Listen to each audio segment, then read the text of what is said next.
Semua merasakan apa? Sakit. Bahkan jempolnya kena apa? Kena cantungan. Yang bilang rambut mulut atau jempol? Mulut. Aduh, betul Pak. Sampai dipegang-pegang dicium di hidung. Nah ini bilang bau siapa? Mulut lagi. Yang merasakan bau hidung. Padahal sakit jempol.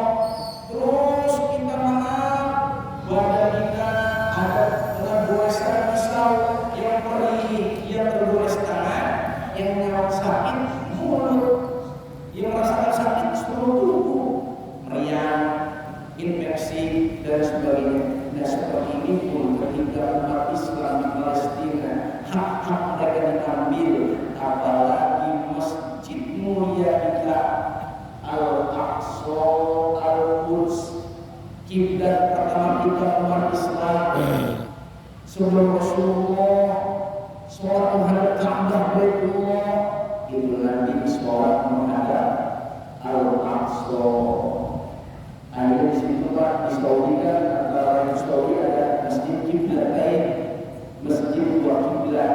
Yang pertama Nabi lagi sholat Al-Aqsa, Al-Quds perintah, yang Muhammad suruh ngadep ke Ka'bah Baitullah. Akhirnya ngadep ke Baitullah yang Ka'bah Mekah Al-Mukarramah. Sedih banget. Itu masjid Al-Aqsa. Kalau Bapak sekarang pergi ke Palestina, pergi ke masjid Al-Aqsa, maka di situ Bapak pisahnya bukan lagi pisah Palestina, tapi pisah Yerusalem, yakni Israel.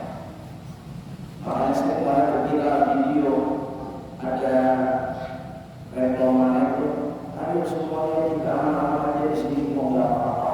Itu dia Masjid Al-Aqsa, itu hoax, ada penembakan, ada apa itu dia Al-Aqsa aman-aman aja, damai-damai aja. Itu pakai kita seakan-akan Al-Aqsa aman-aman saja. Padahal menikahi Al-Aqsa sudah direbut oleh Zionis Israel. Harus kita dukung lagi Islam. Takbir. Allahu Akbar. Namanya bagi organisasi kerja internasional Islam ya, OKI atau saya kurang paham itu, organisasi dunia negara-negara Islam. Pak Jokowi antara tanggal 11-12 berangkat ke Saudi membahas salah satu bahasannya adalah tentang Palestina. Sampai di hari Israel pada betul-betul pikiran Palestina, bahkan mereka punya rencana khusus pengen jadikan jalur Gaza ini mau dibom nuklir seperti rezim Nagasaki Jepang 1945, mau dihancurkan merantaukan semua. Itu yang namanya Gaza. Alasan mereka apa? Karena Hamas dan pasukannya ada di Gaza. Itu hanya alasan pasti. Tapi tujuan utama mereka adalah apa? Ingin membunuh seluruh orang-orang Palestina. Dan dia kata ikutin aturan perang dalam dunia. Perang tidak boleh bunuh anak kecil, perang tidak boleh bunuh wanita, perang tidak boleh bunuh orang yang sakit, orang yang tak berdaya, tidak boleh membunuh tim medis, perang tidak boleh membunuh wartawan, tidak boleh menghancurkan tempat-tempat fasilitas umum.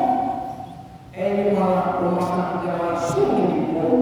Dalam sejarah kita perang paling iblis, seiblis-iblisnya iblis Israel.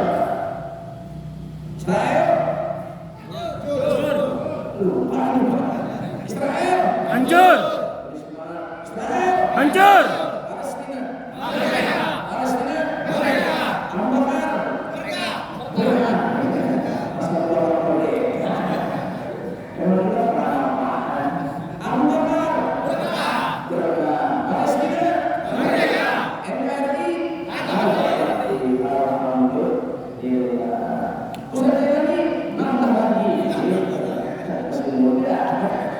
Yang pertama itu hadirin, maka itu kita minta Allah pertolongan dalam hidup walet Cina, amin. Bapak sekolah itu sebenarnya lebih mengangkat derajat dan menyelamatkan jiwa kita. Orang sekolah itu dia berbisik dengan Allah di bumi.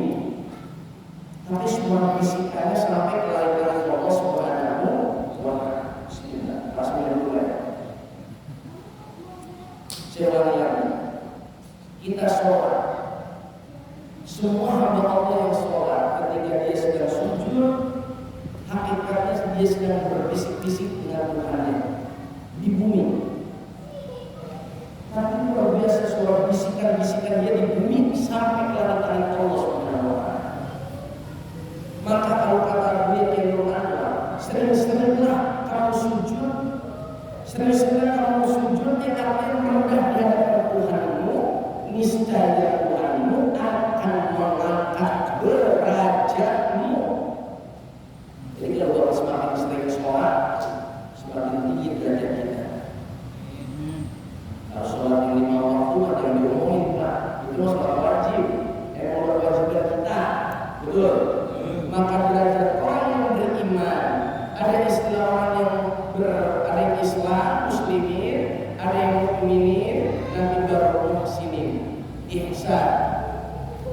Kalau orang Islam, sholat zuhurnya berapa rakaat? 4. Kalau orang yang beriman, sholat zuhurnya berapa? 8. Kalau orang yang muhsin, sholat zuhurnya berapa? 12. Amin maksudnya. Kalau zuhurnya masih 4, itu dari berislam. Tapi kalau zuhurnya 8, itu udah mulai tingkatan naik derajat orang beriman. Bapak kerjain sholat-sholat tarbiyahnya 2, ba'diyahnya 2, akhirnya sunnahnya 4, fardunya 4, maka orang ini naik 4 derajat jadi orang yang beriman. Dia ikutin sunnah Rasul lagi. Qobliyahnya 4, ba'diyahnya 4, maka udah makin tinggi derajatnya ihsan. Itu semakin doyan ibadah, semakin lezat di perasaan ibadah. Karena orang kalau sudah beribadah merasakan kelezatan iman, maka seperti dia makan, yang makanan dia makan itu dalam keadaan lapar di meja makan, makanannya lezat-lezat. Kira-kira orang disuruh berhenti marah nggak? Bapak lagi makan di meja makan, makanannya lezat-lezat, enak-enak, perut lagi lapar, lagi makan, disuruh berhenti, belum kira-kira kita marah nggak? Marah nggak? Bapak lagi lapar, lagi makan enak-enak, terus diberhentiin, kesel nggak? Itulah orang yang beriman. Kalau dia lagi sembahyang, lagi zikir, lagi sholat, tiba-tiba lagi khusyuk ibadah, ada yang mengganggu dia khusyukannya, dia merasa dipulang. Sholat zuhurnya cuma 4 rakaat, nangis dia. Sholat asarnya cuma 4 rakaat, nangis. Sholat maghrib cuma 3 rakaat, nangis. Sholat isya cuma 4 rakaat, nangis. Itu orang yang sudah tingkatannya bukan lagi Islam, tapi mukmin muhsinin. Mudah-mudahan kita semua naik derajat. Amin. Amin. Amin. Di mana tempat orang beriman diangkat derajatnya Allah? Di masjid. Masjid dari kata sajadah. Masjid artinya orang yang bermelakukan atau tempat di mana orang bersujud. Kalau Bapak sekarang terasa berat bangun di masjid, ini orang Muslim donasi kemana aja,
Trans TV yang acara jamaah Islam itu indah sama sekolah itu dia sekarang Pak dari jalan-jalan dari tanah di pinggir jalan terus ternyata ada cocok di lingkungan yang pas itu tanah yang bisa dijual dia beli dia telepon itu nomor HP yang ada di jualan ternyata itu yang mau jual adalah orang kelurahan atau sekretaris desa di dalam dia.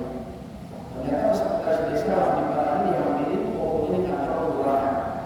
Pas mau di kantor kelurahan ditanya bapak rencana mau ngapain di situ? Mau bangun masjid sekaligus juga dengan bangun madrasah. Itu orang desa sujud-sujud Pak. Emang di situ juga yang punya ustaz yang ikhlas berjuang. Sampai sujud syukur, sedes, akhirnya yang dijual Pak cuma beberapa meter, sisanya total. Jadi untung apa ya? Untung besar dari Allah Subhanahu wa Ta'ala. Dia bangun kemarin masjidnya dalam waktu 4 tahun udah jadi sekarang 100% masjid itu udah jadi. Berawal dari tukar bulan, dari duitnya dari mana? Kalau belas bertahun ini mesti jadi duitnya nggak ada. Dari nol dia bangun cuma beli tanah dan rumah, sekarang mesti terjadi. Bahkan nggak ada TPA-nya. Orang-orang situ pada girang yang awalnya mesti jauh, musola jauh, orang ibadah susah. Sekarang terawihnya rame, Jumatan rame, majlis zikir setiap malam Jumat rame. Bahkan sekarang ini Pak ada rencana mau dibangun pesantren di sana. Takbir. Allahu Akbar. Itu yang saya sebut menjadi lampu penerang di tempat yang kurang terang. Mudah-mudahan kita semua bisa menerangi cahaya keimanan. Amin. Keislaman. Dan ketika Bapak sudah dalam sabar bertahan iman, Islam, ihsan, udah merem kita mata merem. Tangan sedang tapi hakikatnya sedang istirahat. Roh lil mukminin, peristirahatan terindah bagi orang beriman adalah kematian. Ngomong adalah bangunlah, ngobrol. Kalau orang tadi juga nyampe bangun. Artinya jangan bilang orang dalam hidup, teruslah berjuang. Mengurus DKM meski bergantian siapa yang mengurus semua anak saudara. Ayo bangun masjid kita.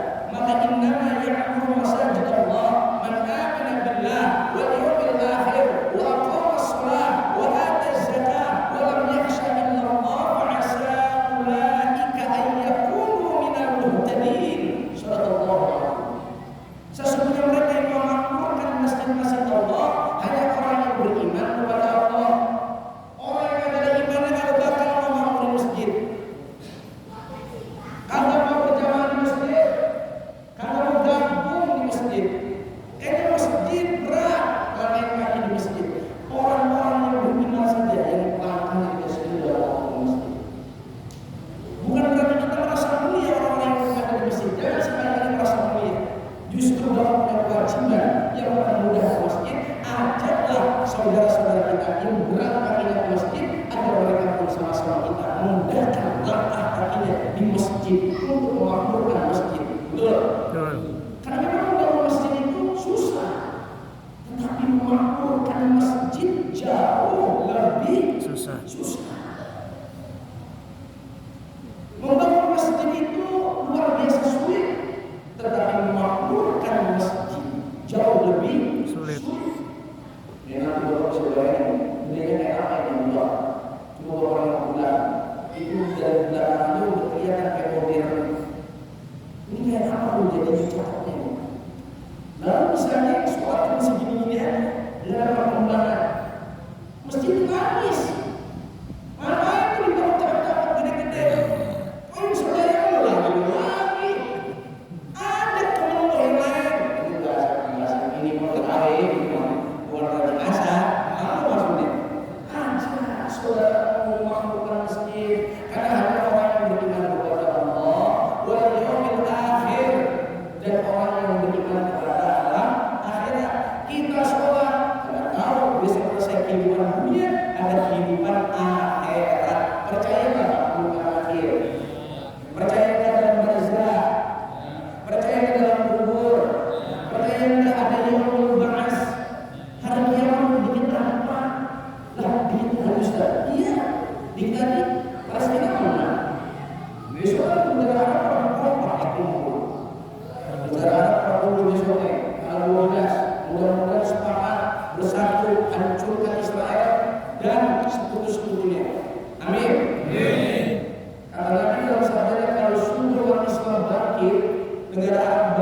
bersatu, Israel hancur, akhirnya terjadilah yang namanya Palestina merdeka.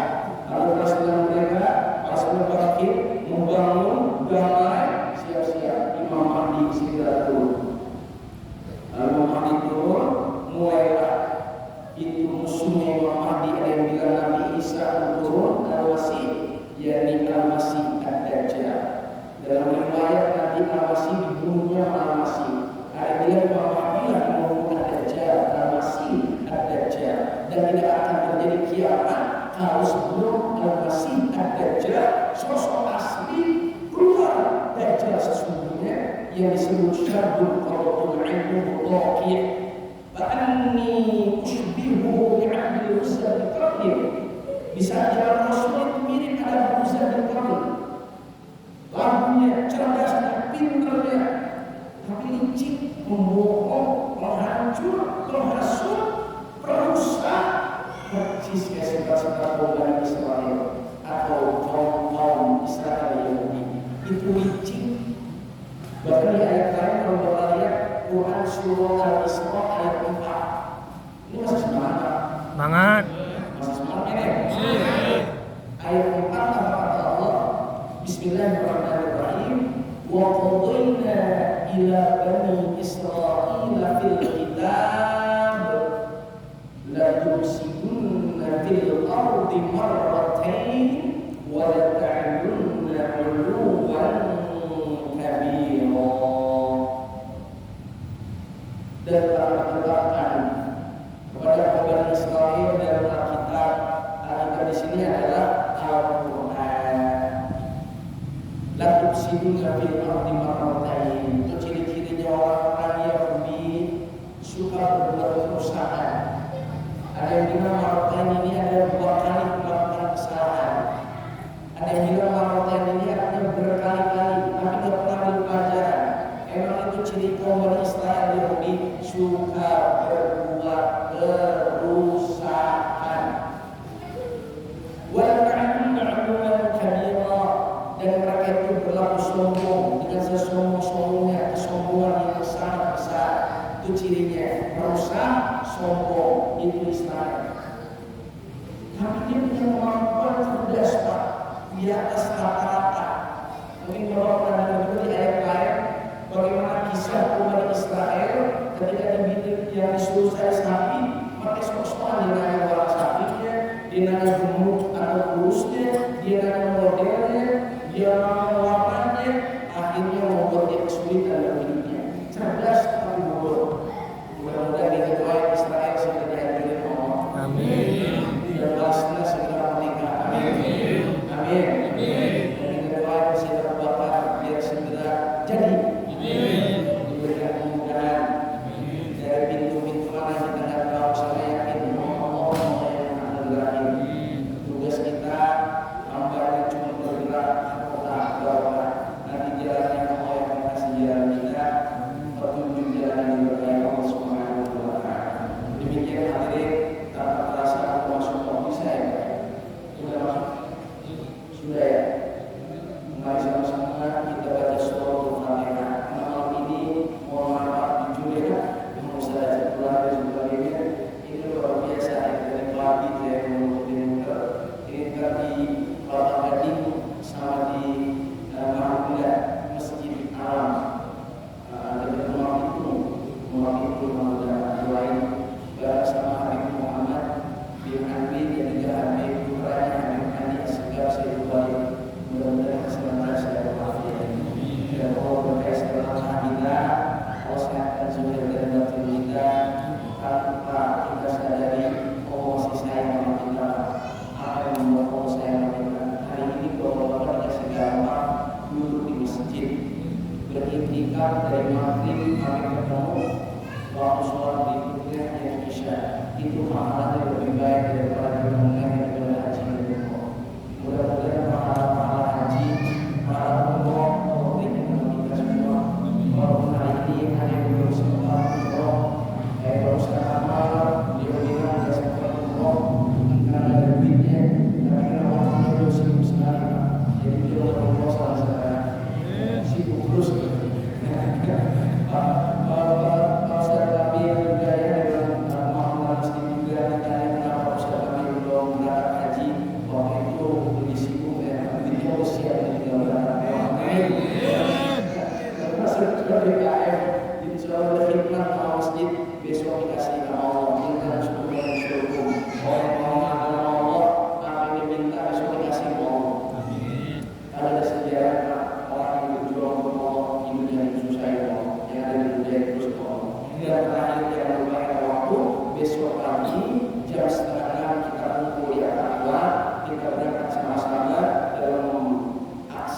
damai yang dibela Palestina.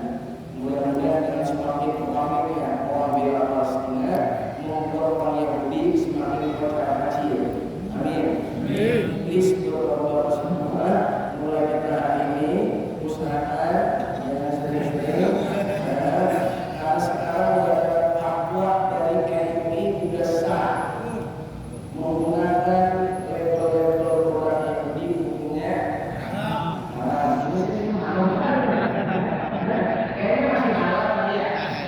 Biasa udah haram ini kan? Kalau ini udah haram. Ya mudah-mudahan ini dapat dikatakan. Lihat kan sederhana ya Ustaz. Kenapa sih cuma beli segini doang? Iya. Kalau satu orang bilang segini doang, besok dia bilang segini doang, tetap aja dia terus berkembang. Coba bayangin, jangan pernah setahun 2 tahun, sebulan produk-produk Yahudi yang dibeli dari umat Islam, maka Yahudi bangkrut sebab bangkrutnya. Penelitian kemarin dari Kiai Abeka yang orang Jawa Timur udah terbukti PT dan Indonat omsetnya drastis turun sampai berapa persen?